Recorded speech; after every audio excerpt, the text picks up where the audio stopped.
Aujourd'hui, nous allons revoir comment résoudre des problèmes mathématiques. Méthode en 5 étapes. Premièrement, lire attentivement l'énoncé. Deuxièmement, comprendre ce qui est demandé. Troisièmement, repérer et mémoriser les éléments importants. Quatrièmement, présenter les calculs de manière claire. Cinquièmement, répondre par une phrase complète. Exemple A. Énoncé du problème, j'achète un paquet de feutres à 5 € et un livre à 13 €. Combien vais-je payer? Décodage mathématique, les termes sont les valeurs numériques à utiliser. Ici, les deux termes sont 5 € et 13 €. On nous demande un paquet de feutres et un livre, ce qui indique qu'il faut faire une addition.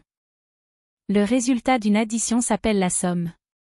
Dans ce cas, la somme représente le total à payer. Il n'y a pas de multiplication ici. Le produit, qui est le résultat d'une multiplication, ne s'applique pas dans ce cas. Traduction mathématique, 5 plus 13 égale 18 €. Extension du problème, si j'ajoute une règle à 2 €, quel nouveau terme dois-je ajouter à l'addition? La réponse est: j'ajoute le terme de 2 €. La nouvelle somme est 5 plus 13 plus 2 égale 20 €. Exemple B. Énoncé du problème, un parking compte 45 places. 24 places sont occupées. Combien de places libres reste-t-il? Le terme 45 représente le total initial. Le terme 24 représente la partie à retirer. L'expression « sont occupés » et la question « reste-t-il » indiquent une diminution. Il faut donc utiliser une soustraction. Le résultat d'une soustraction s'appelle la différence. Ici, la différence représente le nombre de places libres. La traduction mathématique est 45 moins 24 égale 21 places libres. La différence est 21 places.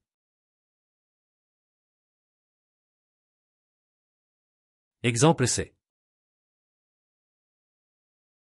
Énoncé du problème, une salle comporte 26 rangées de 14 fauteuils et 15 rangées de 10 fauteuils. Combien de spectateurs peuvent être accueillis? L'expression « 26 rangées de 14 fauteuils » signifie qu'il faut multiplier 26 par 14. L'expression « 15 rangées de 10 fauteuils » signifie qu'il faut multiplier 15 par 10. On demande « combien de spectateurs ?» Le mot 2 indique une multiplication entre la quantité de groupe et la valeur par groupe.